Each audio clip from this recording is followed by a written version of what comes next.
Morning વિદ્યાર્થી મિત્રો,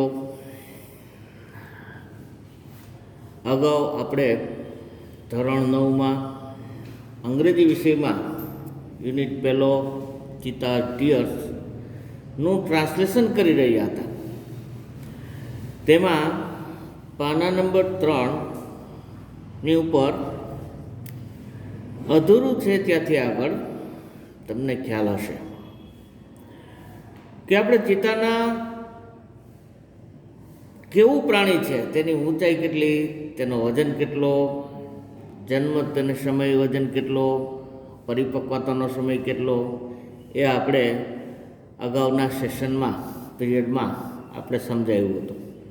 પછી ચિત્તાને ઓળખવા માટે શરીર પર કેવા ચિહ્નો આપેલા છે તે પણ આપણે અગાઉ સમજાવેલું છે. એને કહેવામાં આઈડેન્ટિફિકેશન. હવે ત્યાર પછી જોઈએ તો હેબિટેટ. હેબિટેટ એટલે ચિત્તા કઈ જગ્યાએ વસવાટ કરે છે, એનું નિવાસ સ્થાન ક્યાં છે એની વાત કરીએ તો cheetahs usually live in open forest, કે મોટે ભાગે ચિત્તાઓ એ ખુલ્લા જંગલોમાં સામાન્ય રીતે નિવાસ કરતા જોવા મળે, ત્યાં રહે છે. Presently they are found mainly in Africa. હાલમાં અત્યારે તેઓ મોટે ભાગે આફ્રિકામાં જે જંગલો આવેલા છે ત્યાં જોવા મળે છે. વી હેડ લોટ ઓફ ચિતાઝ ઇન ઇન્ડિયા. આપણે પણ અહીંયા ભારત દેશની અંદર ઘણા બધા ચિત્તાઓ હતા. But the last one was shoot by hunter around 1950. હવે આપણે અહીંયા ભારત દેશની અંદર છેલ્લો ચિત્તો 1950ની સાલમાં એક શિકારીએ તેને મારી નાખ્યો હતો, એટલે કે તેની હત્યા કરી નાખી હતી. એટલે આપણે ભારત દેશની અંદર હવે જોવા મળતા નથી. ત્યાર પછી આવે છે habits.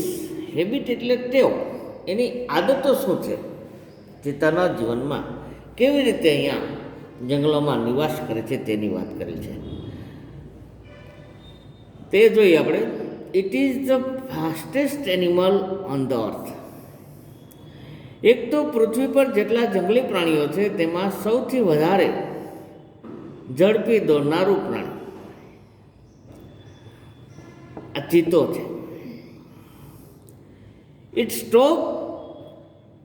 top speed can be around 100 kilometers per hour, કે એક કલાકમાં તે 100 કિલોમીટરની ઝડપે અંતર કાપી શકે છે, દોડી શકે છે, એવી એની ઝડપ છે. But it can maintain this speed only for a very short distance. પણ આ જે ઝડપ છે ચિત્તાની દોડવાની, એ અમુક સમયની મર્યાદા સુધી જ, અંતર સુધી જ એ સ્પીડને વ્યવસ્થામાં મેન્ટેન કરી શકે છે, એટલે કે એની ક્ષમતા જાળવી શકે છે. Sometimes it can take a leap as long as 15 meters. અને વારંવાર તે કેટલીક વાર તો ચિત્તાઓ એવું કરે છે કે જ્યારે તેને છલાંગ મારવાનો મોકો મળે ત્યારે એ 15 મીટર સુધી છલાંગ મારી શકે છે. એટલી એમાં ખૂબ શક્તિ છે. એટલે કે આ છલાંગ મારવા માટેનો એક ચતુર પ્રાણી જંગલમાં જોવા મળે છે. It creep silently behind the prey and then leaps up to catch it. હવે અહીંયા આપણે જરૂર ધ્યાન આપીએ કે it silently creeps behind the prey. પ્રેનો સ્પેલિંગ છે PREY. પ્રે એટલે શિકાર કરો, અને PRAY એટલે પ્રાર્થના કરવી ઈશ્વરને, પ્રે ધ ગોડ. તો આ બે સ્પેલિંગમાં આપણે ખાસ ધ્યાન રાખવાનું કે શું સ્પેલિંગ આપેલ છે તે પ્રમાણે એનો અર્થ થાય છે. કે અહીંયા આ ચિત્તો જ્યારે શિકાર કરવા માટે જાય છે પ્રાણીનો, ત્યારે એકદમ શાંતિથી આમ સરકતો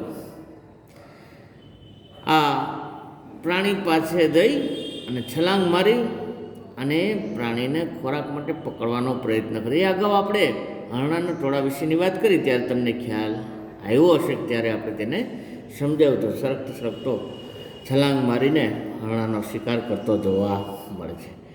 it does not preserve its prey. એક તો પોતાનો જે શિકાર છે તેનો તે સંગ્રહ કરી શકતો નથી. કેમ તો કે કોઈ પણ પ્રાણી શિકાર કરેલો શિકાર એ લાંબો સમય જો જમા પડ્યો રહે તો એમાંથી સ્ટિંગ એટલે કે વાસ આવવા માંડે છે, એટલે એને ખોરાક લેવામાં અનુકૂળ રહેતું નથી, એટલે એનો સંગ્રહ કરતા નથી. This sometimes cause death of cubs and the young cheetahs. અને કેટલીક વાર આ ચિત્તાઓ ઘણી વખત બચ્ચાઓ યુવાન બચ્ચાઓ મૃત્યુ પણ થઈ જતા જોવા મળે છે. Death of cubs and young cheetahs. તો ઇટ ઇઝ આ સોલિટરી ક્રિએચર. જો આવી ઘટના બને ત્યારે આ પ્રાણીઓ ખરેખર કેવા છે તો કે એકલવાયુ જીવન પસાર કરનારા પ્રાણીઓ છે, સમૂહમાં રહેનારા જોવા મળતા નથી. It does not live in a group or herd. મતલબ કે તે પ્રાણીઓ સમૂહમાં કે ટોળામાં રહેતા નથી. કોણ તો કે ચિત્તાઓ એ એકાંતવાસમાં એકલા જીવન પસાર કરતા જોવા મળે છે. મતલબ કે its family separates as soon as the cubs are mature. કે માનો કે નારી ચિત્તાએ બચ્ચાનો જન્મ આપ્યો તો એ બચ્ચા જ્યાં સુધી નાના હોય ત્યાં સુધી જ તેની માતાની સાથે રહેતા જોવા, ફેમિલી કુટુંબ પરિવારની જેમ રહેતા જોવા મળે. પણ જ્યારે બચ્ચાઓ પરિપક્વ થઈ જાય, પુખ્ત વયના થઈ જાય, ત્યાર પછી તે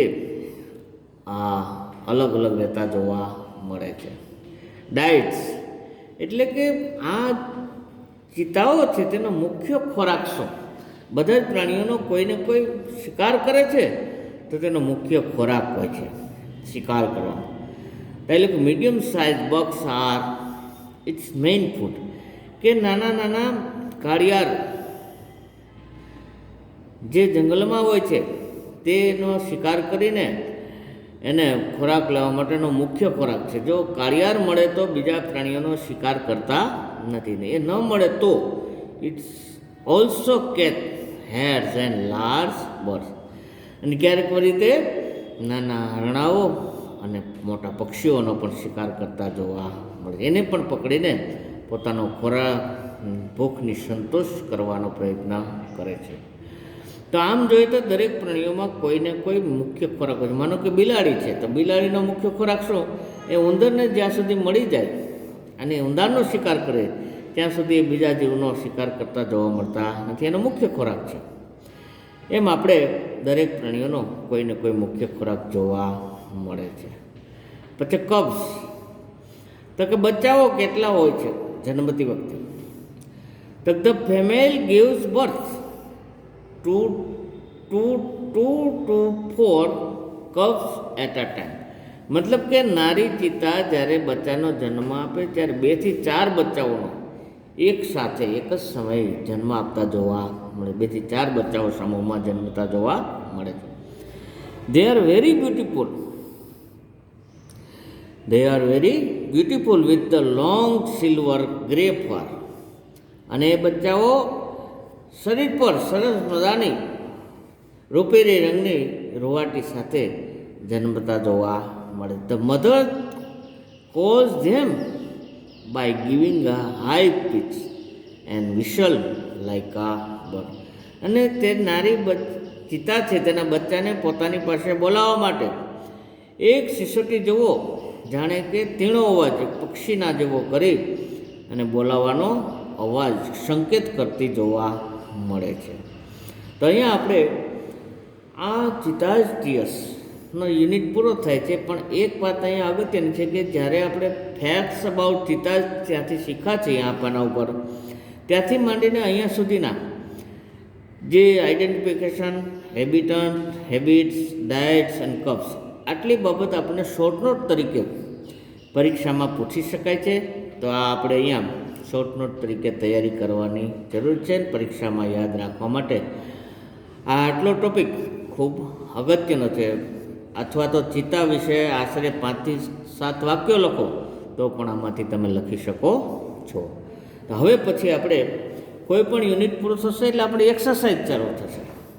તો એક્સરસાઇઝની અંદર ઘણા બધા પેટા વિભાગ આપેલા છે કે જેને જોઈએ અહીંયા ગ્લોસરી તો આપણે અગાઉ સમજી ગયા હતા કે સ્પેલિંગ છે, ડિફિકલ્ટ વર્ડ્સ એની વાત આપણે અગાઉ થઈ ગઈ હતી.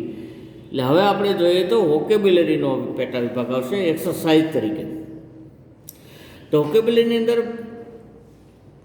V1, V4, V2, V3, V4 એ આપેલું હોય તો એક્સરસાઇઝ નંબર 1, એક્સરસાઇઝ 2 એવા પેટા વિભાગ પણ જોવા મળે છે. તો આપણે અત્યારે V1નું એક્સરસાઇઝ સમજવાનો પ્રયત્ન કરીએ.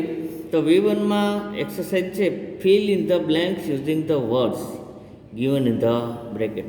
હંમેશા કોઈ પણ આપણે એક્સરસાઇઝ સમજવાનો હોય તો તેની જે ઇન્સ્ટ્રક્શન છે તેને ખૂબ સમજવાનું ને એનું ટ્રાન્સલેશન કરતાં આવડે કે શું કહેવા માગે છે તો જ આપણે વાક્યોના જે ખાલી જગ્યાઓ છે, વાક્યો ટ્રાન્સફર કરવાના છે તે બરાબર યોગ્ય રીતે સાચા બનાવી શકીએ. તો આપણે ઇન્સ્ટ્રક્શનનું ટ્રાન્સલેશન કરવું અને સમજવું એ ખૂબ અગત્યનું. તો અહીંયા પહેલું જ છે કે fill in the blanks using the words given in the bracket. મતલબ કે આ નીચે કૌંસમાં આપેલા શબ્દોમાંથી યોગ્ય શબ્દ પસંદ કરી અને નીચે આપેલા વાક્યોમાં ખાલી જગ્યા આપેલ છે તેમાં યોગ્ય શબ્દ મૂકી અધૂરો વાક્ય પૂર્ણ કરો એવો અર્થ થઈ શકે છે. તો પહેલાં આપણે 6 ખાલી જગ્યાએ આપેલ છે. તો 6 શબ્દો પણ કૌંસમાં આપેલા છે. તો એ શબ્દોનું ભાષાંતર પણ સમજવું જરૂરી છે. પહેલો શબ્દ છે વોટ આર શેમ, એટલે આપણે કોઈ એવું કાર્ય કરેલું હોય કે જેથી કરીને આપણે શરમ અનુભવાય એ કે દ્વિધામાં મૂકી દે, ઓ મારાથી આવી ભૂલ થઈ ગઈ, આવું કરવું જોઈએ નહીં, ત્યારે વોટ આર શેમ લખે. બ્રેવો છે એ કંઈક આપણે કોઈ કામ કર્યું હોય તો એની અંદર આનંદ પ્રાપ્ત થાય છે, તો એ બાબત વિશે પણ આપણે ધ્યાન રાખવું જોઈએ. ત્યારબાદ વેલ ડન, કોઈ પણ કાર્ય કરીને સારી રીતે નિશ્ચિત સમયે અને યોગ્ય રીતે કરી દીધું હોય તો વેલ ડન કહીએ. ત્યારબાદ કોંગ્રેચ્યુલેશન છે, કોંગ્રેચ્યુલેશન અભિનંદન પાઠવવા. તો અભિનંદન પાઠવવામાં આપણે જોઈએ તો મોટે ભાગે કોઈ વ્યક્તિએ સારું કામ કર્યું, માનો કે વિદ્યાર્થી પરીક્ષામાં સારા ગુણ લાવ્યો હોય અને પ્રથમ નંબરે પાસ થયો હોય તો આપણે એને કોંગ્રેચ્યુલેશન કહીએ છીએ. એવી રીતે આ વાક્યના ભાવાર્થમાં જે આપેલું હોય ત્યાં આપણે ખાલી જગ્યામાં કોંગ્રેચ્યુલેશન બોલવામાં આવે છે. અલાસ, અલાસ છે એ કોઈ બાબતને આપણને દિલગીરી વ્યક્ત કરે છે, બીજાને દુઃખ હોય ને આપણે જોઈએ તો આપણે એમ થાય કે ઓહ આવું કાર્ય, આ વ્યક્તિને આવું કરવું પડ્યું. માની લો કે કોઈ પ્રાણી છે બીમાર થઈ ગયું હોય અને લંગડાતું ચાલતું હોય તો આપણે તેની વાતો કરીએ એકબીજાને જોઈને તો આપણને એમ થાય કે લાસ, કેમ તો કે આને આવું ઈશ્વરે દુઃખ આપ્યું, એમ આપણા હૃદયની અંદર દુઃખનો ભાવ વ્યક્ત થતો જોવા મળે છે, એને લાસ કહેવાય. ત્યારબાદ બેસ્ટ ઓફ લક. તો બેસ્ટ ઓફ લક છે એટલે આપણે કોઈ પણ કાર્ય કરતાં પહેલાં જે વ્યક્તિ મળે છે તેને આપણે શુભેચ્છા પાઠવીએ છીએ. જે કાર્ય કરે છે તેની અંદર સારી રીતે શું થાય, સફળ થવા માટે આપણે બેસ્ટ ઓફ લક કહીએ છીએ. માની લો કે એક્ઝામ આપવા જવાની છે અને અગાઉ વિદ્યાર્થીઓ એકબીજાના ગ્રુપમાં મળતા હોય તો બધા કહેતા હોય best of luck, best of luck. તો સામો વિદ્યાર્થી પ્રત્યુત્તર આપે થેન્ક યુ, એના જેવો અર્થ આપણે અહીં થતો જોવા મળે છે. તો હવે આ વાક્યને આપણે ટ્રાન્સફર કરીને ખાલી જગ્યા મૂકવાનું પ્રયત્ન. વિભૂતિ કોપીડ આન્સર ઇન ધ એક્ઝામિનેશન. તો વિભૂતિ નામની એક વિદ્યાર્થીની છે, તે પરીક્ષામાં નકલ કરે છે, ચોરી કરી એમ કહી શકાય. તો એનો અર્થ એવો છે કે એ શરમજનક કહેવામાં આવે છે. તો એ આપણે બાબત જોઈએ તો વોટ એ શેમ ખાલી જગ્યા પૂરી શકાય. ત્યારબાદ Jatin bandage and angel dog in the street. હવે જતીન છે એ શેરીની અંદર કોઈ કૂતરાને જખમ થયો છે તો તેને પાટો વાળી રહ્યો છે, પાટો વાળી રહ્યો છે. મતલબ કે એને કહેવાય બ્રેવો. કેમ તો કે દુઃખ વ્યક્ત કરતો જોવા મળે છે, બરાબર. એટલે હા, એટલે બહાદુરીનું કામ કર્યું કહેવામાં આવે છે કે કોઈ પ્રાણી આવો બીમાર થાય તો આપણે તેને ધ્યાન આપવું જોઈએ. ત્યારબાદ લખ્યું છે અહીંયા, Karim is going to appear an interview for the post of general manager. હવે કરીમ નામનો વ્યક્તિ છે તે આ કોઈ જનરલ મેનેજરની ખાલી જગ્યા છે તેમાં ઇન્ટરવ્યૂ આપવા જાય છે. તો એવા વ્યક્તિ જ્યારે જતો હોય ત્યારે આપણે ન કહ્યું કે વિદ્યાર્થીઓ પરીક્ષા આપવા જાય છે ત્યારે એકબીજા મિત્રો મળે ત્યારે આપણે શું કહીએ તો કે બેસ્ટ ઓફ લક. તો અહીંયા પણ આપણે બેસ્ટ ઓફ લક કહેવામાં આવે છે. ત્યારબાદ Deepti copied 92% in the first final exam. કે દીપ્તિ નામની એક વિદ્યાર્થીની છે જેને છેલ્લી પરીક્ષામાં 92% મેળવ્યા છે. તો 92% પ્રાપ્ત કરી લીધા છે. તો આપણે શું કહીએ ને, કોંગ્રેચ્યુલેશન કહેવામાં છે, અભિનંદન પાઠવતા જોવા મળે છે. Naren completed his homework very well. હવે નરેનને પોતાનું કાર્ય નિયત સમયમાં વ્યવસ્થિત રીતે સારું કર્યું છે. તો શું કહેવામાં આવે, વેલ ડન કહેવામાં આવે છે, સરસ કાર્ય કર્યું. પછી Khushali fail in the exam in the last test. હવે ખુશાલી છે છેલ્લી પરીક્ષામાં નાપાસ થઈ છે. તો નાપાસ થઈ હોય તો શું કહેવાય, બટ અલાસ. કેમ તો ઓહો, આવું તો આપણે ધાર્યું નહોતું. દુઃખની વાત વ્યક્ત કરતું જોવા મળે છે. તો આ રીતે ખાલી જગ્યામાં આ શબ્દોનો ઉપયોગ કરી અને એક્સરસાઇઝ પૂર્ણ કરી શકાય. આવતા પીરિયડમાં V2 એટલે વોકેબ્યુલરી એક્સરસાઇઝ નંબર 2, 3 આવતા પીરિયડમાં લેશું. તો તૈયાર કરી લેજો. Thank you.